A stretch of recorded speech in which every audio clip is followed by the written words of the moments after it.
Hello guys, I am SK Mishra and I welcome you all in Rankers, a dedicated series for boards 2021 that is going to be held in the month of February and March.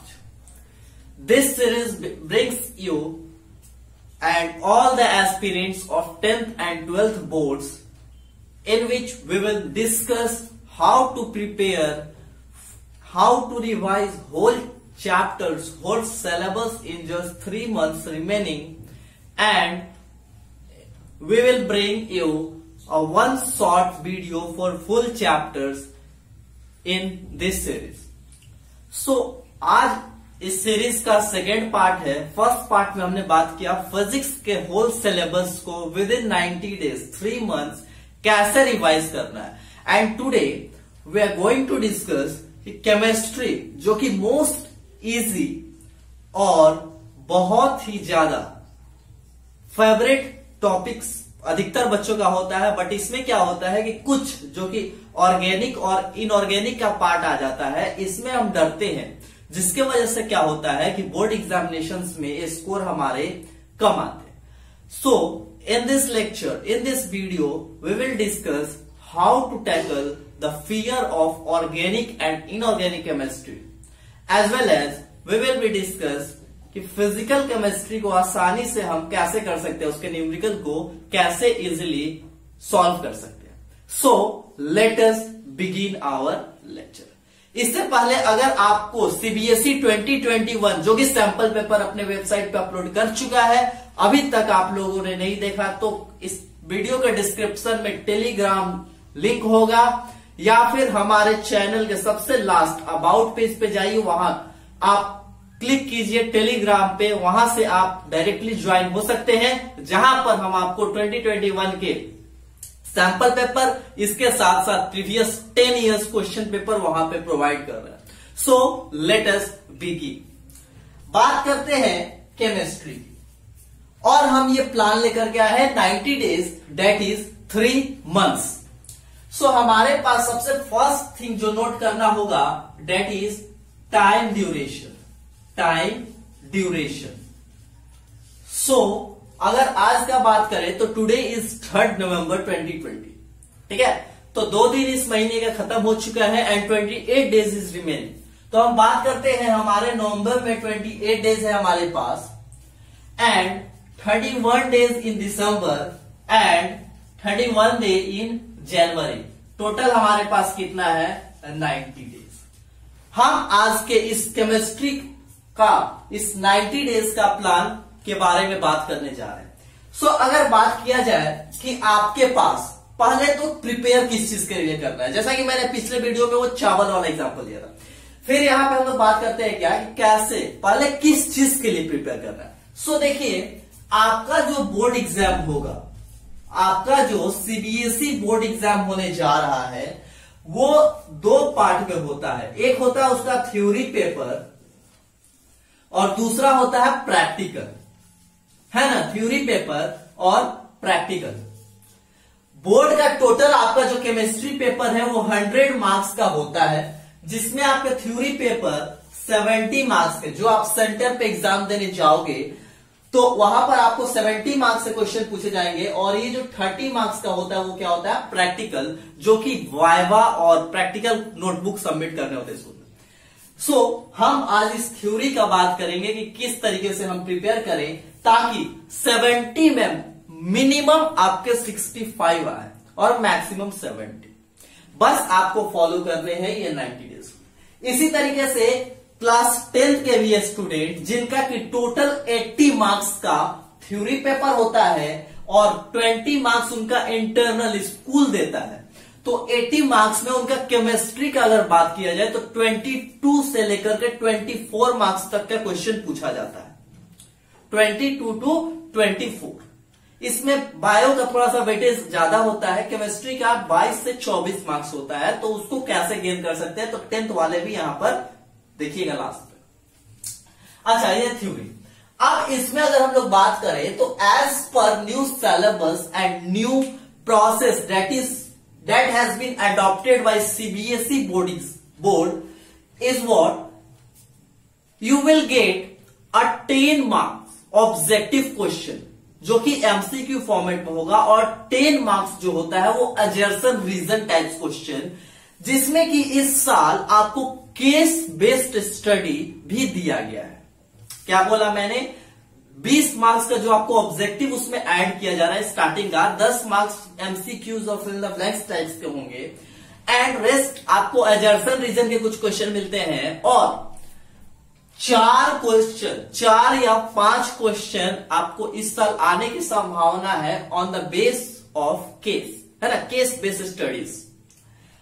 तो उन सारे question को कैसे solve करें और कहां से start करें और कौन से सोर्स से रिवीजन करें, उसके बारे में बात करते हैं। इस सेवेटी के थ्योरी में हम बात करते हैं कि मेनली इसका जो हम लोग का थ्योरेटिकल पोर्शन होता है, जो हमारा इसमें भी थ्योरी में भी जो हमारा थ्योरेटिकल क्वेश्चन जो आते हैं वो अराउंड 55 to 60 मार्क्स के होते हैं, और कई बार 65 भी चले जाते हैं, एंड रेस्ट बचा 10 to 15, है ना। 10 to 15 मार्क्स के जो होते हैं ये आपके आते हैं न्यूमेरिकल। ये क्या आते हैं? न्यूमेरिकल, जो कि आपके फिजिकल केमिस्ट्री से होते हैं। जी हां, फिजिकल केमिस्ट्री।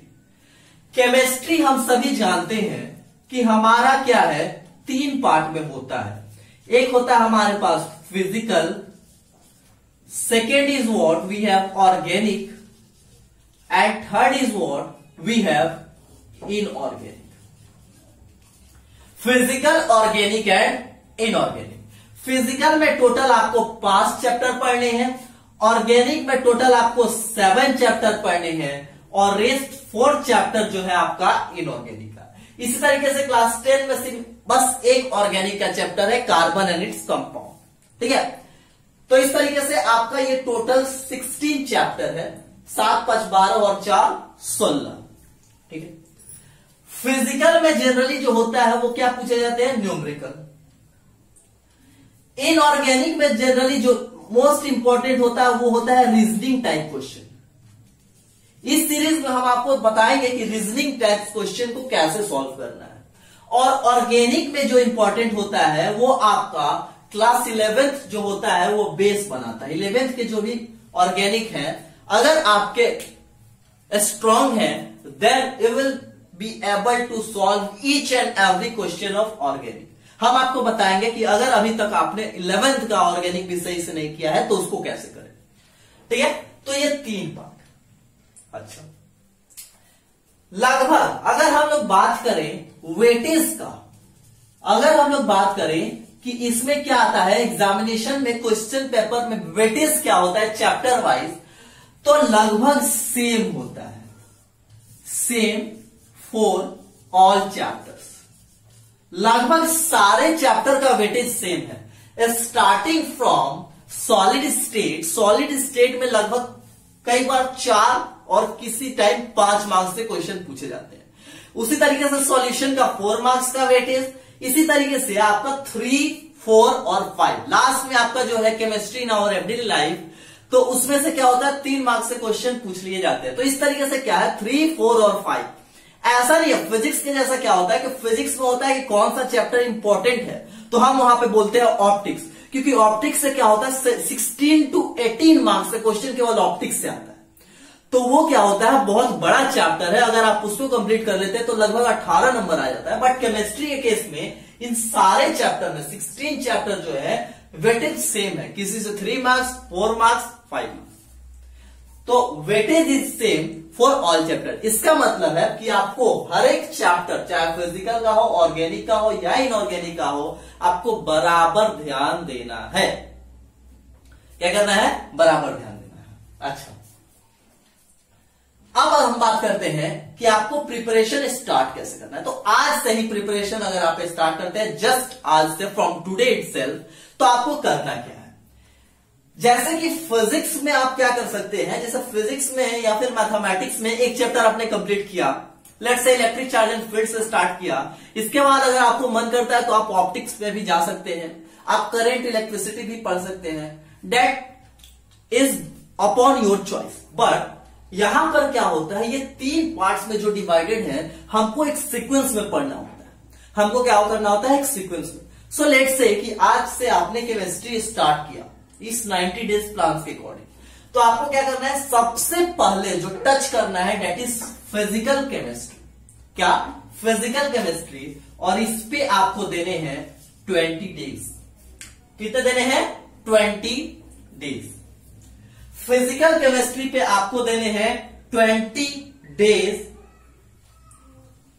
एंड नेक्स्ट अगर हम लोग बात करें कि ऑर्गेनिक, तो ऑर्गेनिक पे आपको होंगे 40 days and rest in organic पे आपको होंगे 30 डेज। आपको क्या करना है, स्टार्टिंग के जो 20 डेज है उस पे बस फिजिकल का अपना कॉन्सेप्ट बिल्ड करना है, सॉलिड स्टेट, सॉल्यूशन, इलेक्ट्रोकेमिस्ट्री वगैरह, ठीक है। नेक्स्ट जो 40 डेज है इसमें चैप्टर ज्यादा है, 7 चैप्टर है, तो इसके लिए समय भी ज्यादा चाहिए। और रेस्ट बचा इनऑर्गेनिक, तो इस पे लास्ट 30 डेज, इस पे इनिशियल 20, फिर 20 दिन के बाद आपको ऑर्गेनिक स्टार्ट करने हैं एंड देन इनऑर्गेनिक। अब आप बोलिएगा कि फिजिकल हम स्टार्टिंग में क्यों करें, फिजिकल से स्टार्ट क्यों करें, इनऑर्गेनिक से क्यों नहीं? तो देखिए होता क्या है कि फिजिकल पे क्या है ना कि आपको फॉर्मूला बेस्ड न्यूमेरिकल क्वेश्चन ज्यादा आता है। जो न्यूमेरिकल क्वेश्चन यहां 10 से 15 देख रहे हैं ये फिजिकल से ही आएगा, और हो सकता है 1 या 2 कुछ थ्योरी ये दे दे। 5-5 मार्क्स से लेट से 2 न्यूमेरिकल दिया है और 5 मार्क्स से हो सकता है 1 कोई डेफिनेशन टाइप से क्वेश्चन पूछ दी या फिर कंपैरिजन टाइप्स। तो फिजिकल क्या है कि only it is based upon formula. तो आपको क्या करना है, अभी से फॉर्मूला सीट तैयार करना है, शॉर्ट नोट्स जैसा कि फॉर्मूला सीट या फिर एक पतली सी कॉपी जिसमें कि फिजिकल केमिस्ट्री के जितने भी सॉलिड स्टेट वगैरह के जो भी आपके पास फॉर्मूले हैं उन सारे फॉर्मूलेस को आपको एक जगह पे नोट डाउन करना है, ठीक है। आपको क्या करना है, एक जगह पे नोट डाउन करना, because you will be asked to solve the question, numerical question based upon formula. तो फिजिकल केमिस्ट्री में क्या करना है, आपको फॉर्मूला बेस्ड, है ना, कोई ज्यादा इसमें मगअप करने की जरूरत नहीं होती। देन बात करें ऑर्गेनिक, तो ऑर्गेनिक पे समय ज्यादा देना है। ऑर्गेनिक पे क्या करना है, समय बहुत ज्यादा देना होता है। इसमें सबसे पहले आपको 11th के कॉन्सेप्ट बिल्ड करने होंगे। अगर आपको जीओसी 11th का हाइड्रोकार्बन, ठीक है, अगर क्लियर नहीं है, नोमेनक्लेचर अगर क्लियर नहीं है, देन आपको 12th के ऑर्गेनिक कंप्लीट करने में बहुत ज्यादा परेशानी होगी। सो इसके लिए आपको क्या करना है, 11th का पहले कंप्लीट करना पड़ेगा, उसके लिए हम बताएंगे। देन आता है इनऑर्गेनिक। इनऑर्गेनिक में क्या है, 4 चैप्टर है बट 30 डेज, बिकॉज यहां पर क्या करना है, आपको बहुत ज्यादा लर्न करना पड़ता है, याद करने वाला बहुत ज्यादा है। इसमें आप कुछ ज्यादा समझ नहीं सकते हो, समझने का कुछ है नहीं, ज्यादा क्या करना है, इसमें मगअप करना है, लर्न करना है। तो कुछ समझ करके, अंडरस्टैंडिंग डेवलप करके, कुछ ट्रिक्स का यूज करके हम लोग क्या करते हैं, उसको याद रखते हैं।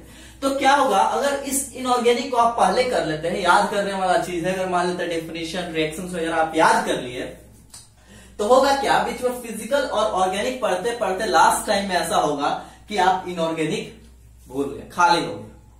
तो इस वजह से अगर आप एग्जाम के पहले लास्ट 30 डेज में अगर आप इसको याद करते हैं तो एग्जाम तक आपको ये क्या रहेगा।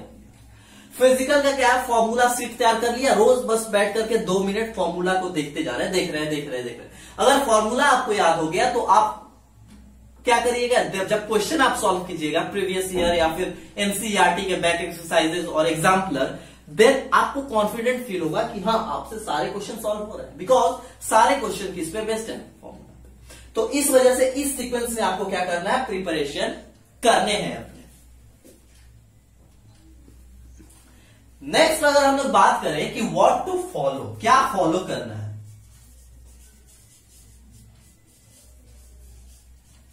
ठीक है, आपको क्या क्या चीजें फॉलो करनी। तो फर्स्ट वन इज एनसीईआरटी। मैं बोलूंगा एनसीईआरटी।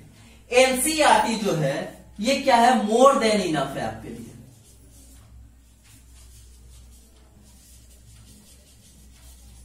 मोर देन इनफ। एनसीईआरटी केमिस्ट्री के लिए क्या है, मोर देन इनफ है। It is god for chemistry, it is god for chemistry, because ये तो आपका बोर्ड एग्जाम है, and board exam is one of the simplest exam and easiest exam of your life, that is going to be such a last, मान सकते हैं subjective examination है आपके लिए। इसके बाद अगर आप मेडिकल और IITs के प्रिपरेशन कर रहे हैं तो वहां पे आपको ऑब्जेक्टिव केवल मिलेंगे। ये क्या है, बस one of the most easiest exam NCERT chemistry से पूछा जा रहा है। जेईई मेन में, नीट में क्वेश्चन डायरेक्ट एनसीईआरटी से आ रहा है। इस साल या फिर पिछले ईयर का अगर हम लोग जेईई मेन का बात करें तो 25 में 22 क्वेश्चन डायरेक्ट एनसीईआरटी से पूछे गए हैं। So this is your only board examination and board examination में एनसीईआरटी से बाहर कुछ पूछा ही नहीं जाएगा। नेक्स्ट जो बात आता है दैट इज नोट्स। तो नोट्स पे हमने बात किया था फिजिक्स के भी सीरीज में। अगर आपने नहीं देखा तो आप इस वीडियो के डिस्क्रिप्शन में जाइए, उसका लिंक होगा फिजिक्स का, वहां पे भी बात करेंगे। तो फिजिक्स का 2 टाइप के नोट्स की हमने बात किया था। एक बात किए थे लॉन्ग फॉर्म नोट्स, जो कि आपका डिस्क्रिप्टिव नोट्स होगा।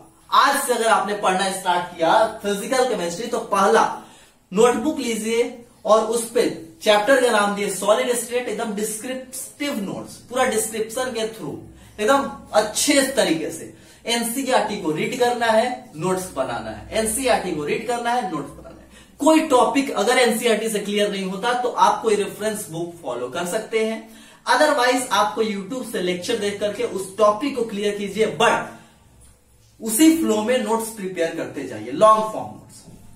देन आता है शॉर्ट नोट्स, जो कि आप पूरे चैप्टर को, लेट्स से सॉलिड स्टेट, आप उस पूरे चैप्टर को पूरा डिफिनेशन ना लिख करके जो मेन पॉइंट्स है, जो पहला टॉपिक है उसका कुछ मेन पॉइंट्स आया, उस पर कुछ फॉर्मूला आया, उसको बस शॉर्ट में लिखते चले गए, 2 से 3 पन्नों में आपने पूरा चैप्टर लिख दिया। That's called short notes which is best for last time revision during your exam.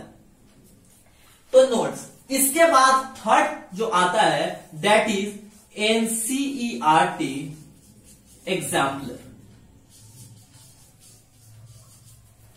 NCERT exemplar, NCERT exemplar क्या है, जो कि आपका ऑब्जेक्टिव क्वेश्चन जो आ रहे हैं स्टार्टिंग के 20 मार्क्स से जो क्वेश्चन आपके ऑब्जेक्टिव दिए जा रहे हैं, वो objective question most probably it will come from NCERT, क्योंकि ये एनसीईआरटी का क्या है, अपना खुद का बुक है। एनसीईआरटी जैसे टेक्स्ट बुक है उसी तरीके से एनसीईआरटी एग्जाम्पलर ये उसका खुद का बुक है। तो अब क्या है, उसको ऑब्जेक्टिव क्वेश्चन अगर देना है तो वो क्या सोचेगा कि हम अपने खुद के बुक से दें। तो आपको क्या करना है, बस ऊपर चैप्टर वाइज आपको एग्जाम्पलर क्या करने हैं, रीड करने हैं। बस आपने खोला, उसमें बस क्वेश्चन ही केवल दिए हुए थे, तो आपने क्वेश्चन को ऊपर से देखना स्टार्ट किया, उसके नीचे आंसर दिए गए हैं, मार्क कर लिया। आप एक बार सारे क्वेश्चन के चैप्टर वाइज आंसर बस देख लीजिए कि दिमाग में फिट रहे। हाँ, एमसीक्यू बस रहता है, एमसीक्यू ये, इसका आंसर डी होगा, इसका सी, इस तरीके से आप ऊपर से पढ़ते हुए चले गए। बस आपके माइंड में एक रहेगा, तो एग्जाम में जब वो क्वेश्चन होगा तो हो सकता है कि कुछ क्वेश्चन डायरेक्ट वहां से दे दिए गए। उसी तरीके से फिजिकल केमिस्ट्री को कुछ न्यूमेरिकल बेस्ड क्वेश्चन का आंसर अगर आपको याद है तो वहां पर आपको सॉल्व करने की जरूरत नहीं पड़ेगी, आप डायरेक्ट वहां पे मार्क कर सकते हैं, because most probably your objective question will be asked from NCERT exemplar. Next अगर हम लोग बात करें तो जो मोस्ट इंपॉर्टेंट है दैट इज पीवाईक्यू। इसमें फिजिक्स के जैसे 8 से 10 साल नहीं, बस मुश्किल से आप 3 to 4 ईयर के अगर आपने प्रीवियस ईयर क्वेश्चन लगा डाले then you will be able to solve each and every question. आपको प्रीवियस ईयर क्वेश्चन बस 3 से 4 साल के करने हैं। अब आप बोलिएगा एनसीईआरटी एग्जाम्पलर और प्रीवियस ईयर क्वेश्चन कहां से मिलेगा, तो ये भी हमारे टेलीग्राम ग्रुप में आपको मिलेगा, जिसका की लिंक मैं इस वीडियो के डिस्क्रिप्शन में दे दूंगा। वहां से आपको हर एक चैप्टर के एग्जाम्पलर और प्रीवियस ईयर क्वेश्चन मिल जाएंगे। सो आप इस तरीके से यहां तक आप फॉलो कीजिए।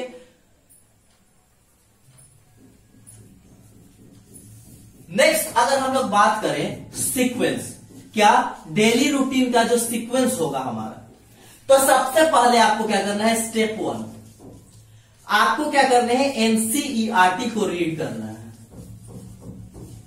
याद रखिए फर्स्ट रीडिंग में आप नोट्स नहीं बनाएंगे, देन स्टेप 2 में आपको क्या करना है, नोट्स को प्रिपेयर करना है। नोट्स को क्या करना है, प्रिपेयर करना है। स्टेप 1 आप एनसीईआरटी को रीड कीजिए, स्टेप 2 आप नोट्स प्रिपेयर कीजिए, स्टेप 3 आपको क्या करने हैं, flow charts and short notes. Chemistry में फ्लो चार्ट्स का बहुत ज्यादा इंपॉर्टेंट है, बहुत ज्यादा इंपॉर्टेंट रोल है। फ्लो चार्ट्स बनाया, एक रिएक्शन उसका क्या है, टेम्परेचर पे क्या डिपेंडेंस है, प्रेशर पे क्या डिपेंडेंस है।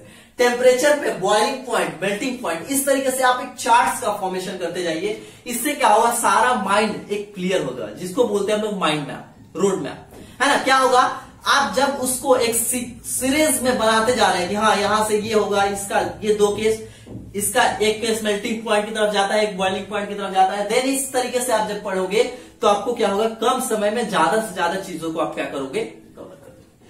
तो इस तरीके से flow charts and short notes. And then आता है रिवीजन। क्या आता है, रिवीजन। तो रिवीजन आपको सीक्वेंस वाइज, जैसे आपने आज स्टार्ट किया, आज आपने पढ़ा, कल पढ़ा, 2 दिन के बाद आपको क्या करना है, थर्ड डे आपको रिवीजन करना है जितना आपने पढ़ लिया, नोट कर करके। क्योंकि इसमें क्या है, इसमें बहुत ज्यादा आपका मैटर करता है राइटिंग स्किल। राइटिंग स्किल आपके केमिस्ट्री में बहुत ज्यादा मैटर करता है, और आंसर का प्रेजेंटेशन। अगर आपने आंसर को अच्छे फॉर्मेट में प्रेजेंट किया है, देन केमिस्ट्री में आप बहुत ज्यादा स्कोर करोगे। क्योंकि इसमें थ्योरेटिकल क्वेश्चन ज्यादा है, और आपको क्या करने हैं, फ्लो चार्ट्स बना बना करके आपको क्या करने हैं, आंसर देने हैं। तो फ्लो चार्ट्स का अगर आप यूज करते हैं तो आपका आंसर बहुत ज्यादा अच्छा होगा और मार्क्स स्कोरिंग होगा। तो इस तरीके से आपको करने हैं क्या, एनसीईआरटी पढ़ने हैं, नोट्स बनाने हैं, फ्लो चार्ट्स और फिर शॉर्ट नोट्स, देन रिवीजन करना है। रिवीजन का आप टेक्निक 2 दिन पे कर सकते हैं, वीक के लास्ट 7th डेज पे, जैसे कि पूरे वीक मंडे टू सैटरडे आपने पढ़ा, और 7th डे पे क्या कीजिए, आप उस पूरे चैप्टर को रिवाइज कीजिए, एंड देन इसी 7th डे पे आपको क्या करना है, प्रीवियस ईयर क्वेश्चन भी उस चैप्टर के करने हैं। दैट मीन्स कि एक चैप्टर अगर आपको कंप्लीट होता है तो आपको क्या करना है, उसका प्रीवियस ईयर लगा लेना है। इस 20 डेज में जो 5 चैप्टर है, तो आपको क्या करना है, 4 डेज मिला एक चैप्टर के लिए, तो आप क्या कीजिए, 3 डेज में, 3 दिनों में आप उस चैप्टर को कंप्लीट कीजिए। लास्ट डे आप रखिए रिवीजन और प्रीवियस ईयर क्वेश्चन लगाने के लिए, ठीक है। सो ये रहा यहां तक हमारा सीक्वेंस भी। इस तरीके से अगर आप एक सीक्वेंस में प्रिपरेशन कर, बेस्ट तरीके से आपका पूरा का पूरा प्रिपरेशन। याद रखिए, आपको कोई रेफरेंस बुक फॉलो करने की जरूरत नहीं है, कोई आपको एग्जाम आइडिया, कोई ऑल इन वन टाइप्स, कोई बोर्ड एग्जाम के लिए बुक का जरूरत नहीं है। बस इस चीजों को फॉलो कीजिए। एनसीईआरटी नोट्स खुद का बना हुआ, प्रिंटेड नहीं, सेल्फ मेड नोट्स। अब उसके लिए क्या करना है, आपको अभी से स्टार्ट करनी है। एनसीईआरटी बुक पढ़ा, नोट्स बनाए। केमिस्ट्री में याद रखिए, राइटिंग स्किल बहुत ज्यादा इंपॉर्टेंट है, जिसके लिए आपको याद बस नहीं करना, उसको लिख लिख करके प्रैक्टिस करना। आप पूरे एनसीईआरटी को अगर हो तो 2 से 3 बार लिख डालिए, क्योंकि ये बहुत ज्यादा इंपॉर्टेंट है, ठीक है। ये बस इंपॉर्टेंट नहीं, मैंडेटरी है स्कोर करने के लिए, ठीक है। इसके बाद NCERT exemplar, because objective question जो आ रहे हैं एनसीईआरटी एग्जाम्पलर से बहुत ज्यादा आने की संभावना है। इसके बाद प्रीवियस ईयर क्वेश्चन। अब इस तरीके से आप करते हैं तो ये सीक्वेंस ही आपको जेईई मेन केमिस्ट्री के लिए भी प्रिपेयर करता है, क्योंकि केमिस्ट्री जेईई मेन में केमिस्ट्री के एक एक लाइन से क्वेश्चन उठाया जाता है। और आप जब ये पढ़े तब आप ध्यान रखिए, एक एग्जामिनर के थ्रू आप सोचिए कि कैसे एक लाइन को पढ़े तो वहां से कैसा क्वेश्चन बन सकता है। अगर आपको एनसीईआरटी की एक लाइन से क्वेश्चन बनाने आ गया, देन आपने केमिस्ट्री सही से पढ़ लिया। सो इस तरीके का सीक्वेंस फॉलो कीजिए। अगर आपको किसी तरीके का notes, previous year question, exemplar को किसी भी चीज की जरूरत हो, then you may text us on WhatsApp, that is given in description, और you may join Telegram group, जिसका कि लिंक डिस्क्रिप्शन में दिया हुआ। सो तब तक पढ़ते रहिए। All the very best.